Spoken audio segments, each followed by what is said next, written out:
आज के प्रोग्राम्स, आज के कॉन्क्लेव्स बहुत ही ज़रूरी है कि लोग औरतें अपने घर से बाहर आ जाए और एक साथ में इन चीज़ों के बारे में बातचीत हो, क्योंकि कोई चीज़ हल नहीं होगी जब तक सब साथ में ना आए, whether it is the women और the girls, man and boys को भी इस चीज़ में शामिल होना है। अकेले तो कोई कुछ कर नहीं सकता है। If we talk about any movement, पूरे देश में या दुनिया में कोई सक्सेसफुल मूवमेंट, कोई सक्सेसफुल तभी हुआ है जब सब लोग साथ में आए हैं।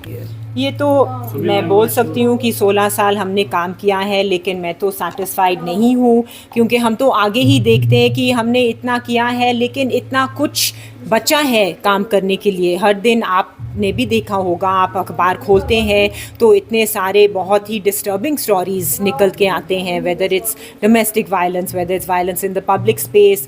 अभी पार्लियामेंट के फिगर्स भी आपने देखे होंगे कि इट्स ओनली 14% विमेन पार्लियामेंटेरियंस। तो ये हमारे लिए एक्सेप्टेबल नहीं है।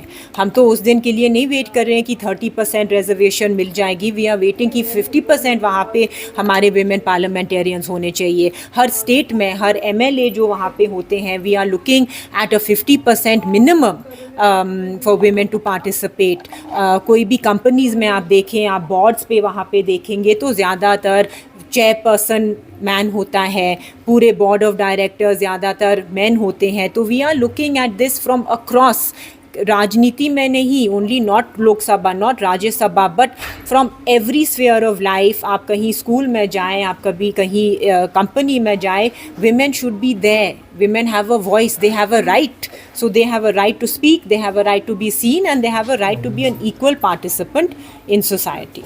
ये तो है, and ये तो बहुत ही सैड स्टोरी है, सैड सिचुएशन है। ये खाली कश्मीर में नहीं है, ये खाली इंडिया में नहीं है, ये तो देश में सबसे आप डेवलप्ड जो कंट्रीज़ बोलते हैं, अमेरिका या इंग्लैंड, ये तो बहुत ही अनफॉर्चुनेट हकीकत है कि हमारे माँ, हमारे बहन इस चीज़ को सहते हैं और कोर्ट्स बहुत ज़्यादा हाथ नहीं देते हैं। लेकिन सबको I think we have to fight, और हमको साथ में उनको सपोर्ट करना है और पीछे नहीं हटना है।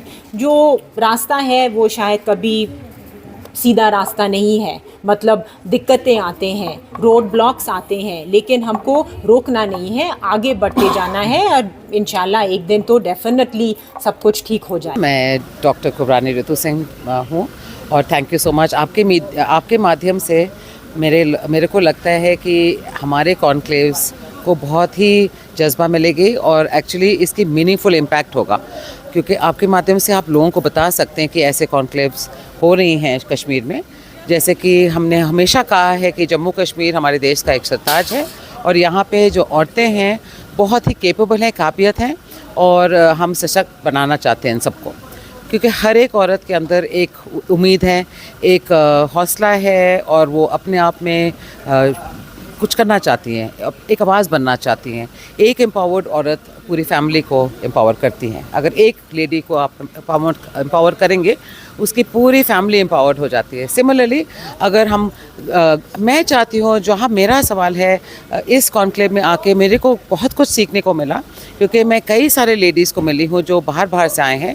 मोर देन 150 पार्टिसिपेंट्स आए हैं, अलग अलग क्षेत्र से, अलग अलग एसोसिएशन से, और बहुत अच्छा लगा क्योंकि हर एक जो एसोसिएशन आई है ना, अलग अलग क्षेत्र में भी काम कर रहे हैं। अभी कल मैं मिली थी बहुत ही अच्छे लॉयर्स को जो आए हैं बेंगलोर से, और कोई लंदन से भी आए हैं, और हमने बातचीत की कल, और हमने कहा कि एक बहुत ज़रूरी, एक बहुत ही प्रेसिंग इशू है लेडीज़ की। हमारे लॉ हमें हक मिलना चाहिए, हम हकदार बनना चाहिए हर चीज़ का। इतने सारे केसेस है डोमेस्टिक वायलेंस के या अनफेयर ट्रीटमेंट के, हमें जगह जगह लेडीज़ की आवाज़ को दबा जाता है। तो अब वो औरत नहीं रही, she wants to come out, और जब कश्मीर की औरत की आवाज़ उठेगी तो मैं कहती हूँ पूरी देश में तरक्की होगी। ये यहाँ पे आना और औरतों को इतनी बड़ी संख्या में बाहर निकलना, आप देख ही रहे हैं कि गाँव के क्षेत्रों से काफ़ी सारे लेडीज़ आए हैं। मैं आंगनबाड़ी वर्कर्स को भी मिली यहाँ पे, और सरपंचेस को भी मिल रही हूँ। तो ये नहीं है कि सिर्फ एक सेक्टर की लेडीज़ आई हैं, बहुत अलग अलग। कल भी एक बहुत ही अच्छा किताब लॉन्च किया गया था लॉ के ऊपर, और मेरा ये मकसद है कि हम चाहते हैं कि मिलजुल के जितनी भी एसोसिएशन, जितनी भी लेडीज़ इकट्ठे हो जाएं गवर्नमेंट के हेल्प के साथ। हम चाहते हैं कि हम हेल्प डेस्क हर एक गांव में बनाएं, एक legal aid, free legal aid के सेल्स बनाएं, एजुकेशन में हम और भी औरतों को आगे लेके आएँ। एंड ये बस सर्विस तो शुरू हुआ है श्रीनगर में free of cost. I think ये पहला स्टेप है, पहला कदम है, और अभी बहुत सारे और भी स्कीम्स हैं जो हमारे ऑनरेबल प्राइम मिनिस्टर ने भी बहुत ही अच्छी तरक्की की है यहाँ पे। There are many schemes, it is just about to come and avail of the schemes, और हम बन सकते हैं वो bridge, to bridge that gap. मेरी ज़िंदगी फीमेल मिशन रॉक बैंड महिलाओं को सशक्त करने के लिए अपने गीतों को लिखता रहा है। 15 साल से हम इस मुहिम पे काम कर रहे हैं, और आज वुमेन एनक्लेव 2025 में आकर के हम खुद को इसका हिस्सा ही समझ रहे हैं, और ये हमारा हिस्सा है। और कश्मीर में ये बदलाव देखने को मिलेगा कि आने वाले समय में यहाँ की महिलाएं ही एक धुरी होंगी, और एक बहुत बड़ा जो है वो रोल मॉडल बनेंगी पूरे विश्व के लिए। तो मैं कश्मीर की सभी महिलाओं के लिए ऑल द बेस्ट कहती हूँ कि वो आप ऐसे ही आगे बढ़ती रहें, और ऐसे और प्रोग्राम्स होने चाहिए ताकि उन्हें और मोटिवेशन मिले, और भी लड़कियां, महिलाएं जो है और आगे मजबूती के संग आ सके। मैं तो यहाँ पे आकर के सच में मेरी टीम पूरी बहुत ही एक्साइटेड है, इतने खूबसूरत इस प्रोग्राम को देख करके, और इतनी ज़बरदस्त मजबूत महिलाओं को देख करके हम खुद इंस्पायर हैं। हम यहाँ से खुद बहुत सारी शक्ति को लेकर के उत्तर प्रदेश जाएंगे, और वहाँ पे बताएंगे कि क्या बदलाव, क्या चेंजेस कश्मीर में आ रहे हैं। कश्मीर एक रोल मॉडल बने पूरे विश्व के लिए, बस यही हमारा संदेश है यहाँ की जनता के लिए। और ऐसे कॉन्क्लेव्स और होने चाहिए ताकि और महिलाएं और पूरा विश्व जो है वो मोटिवेट हो सके। रोटी कपड़ा मकान से नहीं चलेगा, सिर्फ हमें यात्रा भी चाहिए, सुरक्षा भी चाहिए। हमारी मांगे आपको सुननी पड़ेंगी। आप हमारी वोट लेते हैं तो अब हम क्या मांगते हैं आप सुनिए, क्योंकि भारत का निर्माण हम सब औरतें मिलके करेंगी। भारत को आगे ले जाना है, और सबसे बड़ी बात, जब स्त्री स्वतंत्र होती है उसका सबसे बड़ा फ़ायदा पुरुष को ही होता है, क्योंकि हर पुरुष कहाँ से सुपरमैन बन जाएगा कि सारा काम पुरुष करें। मिलजुल के चलेंगे, मिलजुल के बढ़ेंगे और भारत को आगे ले जाएंगे।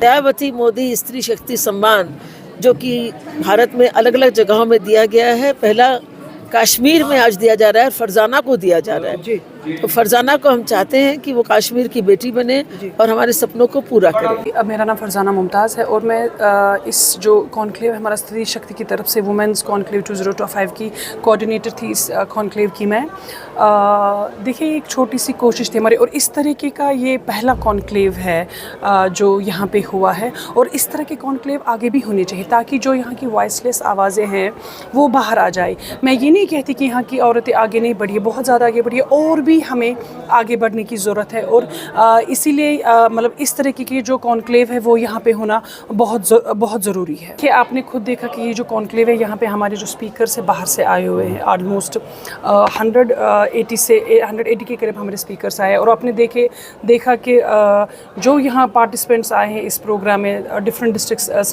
श्रीनगर से आए हैं, different districts of Srinagar, even Baramulla से आए हैं, इवन शोपियां से हैं, बांडीपुरा से आए हैं। वो सारी फीमेल्स हैं जिन्होंने पार्टिसिपेशन किया। देखिए मैंने पहले भी कहा कि इस तरह के जो प्रोग्राम्स हैं, कॉन्क्लेव्स है, उनका होना बहुत ज़रूरी है। इन ऐसे प्रोग्राम से अवेयरनेस बढ़ती है, ऐसे प्रोग्राम से पता चल जाता है कि हम कहाँ पे और हमें किन किन चीज़ों को सुधारने की ज़रूरत है, क्या चीज़ है। जैसे अगर हम डोमेस्टिक वायलेंस की बात देखिए, इन जगहों पे इन कॉन्क्लेव्स में चीज़ें उठती है, बातें की जाती है, मसले उठाए जाते हैं, और फिर उनका कंक्लूजन निकाला जाता है। जो भी इंसान इस चीज़ को लेकर कोशिश करता है, यही कोशिश की जाती है कि वो गवर्नमेंट तक पहुंचाया जाए और फिर उस पर वो इम्प्लीमेंट हो जाए। तो बस मैं यही कहूँगी कि हम फीमेल्स को, हर किसी फीमेल को आगे बढ़ना चाहिए। वॉइसलेस जो आवाज़ें हैं उनकी हम सबको आवाज़ बनना है और आगे बढ़ना है, और यहाँ पे होनी चाहिए। मेरा मैसेज यही है कि हम सबको मिलजुल के काम करना चाहिए, और हम सबको एक दूसरे की इज्जत करनी चाहिए। एक मेल को फीमेल की करनी चाहिए, एक फीमेल को मेल की करनी चाहिए। इसी तरह से जो हमारा समाज है वो आगे बढ़ेगा, और जो हमारी आने वाली नस्ल होगी वो भी देखेंगे कि जिस तरीके से जब हम अच्छे से चलेंगे, जब हम एक दूसरे की इज्जत करेंगे, जब हम अपने समाज को बुराइयों से बचाएंगे, तो उनके लिए भी वो ऑटोमेटिकली एक मैसेज भी होगा, और वो भी आइंदा उन्हीं चीज़ों पे चलेंगी।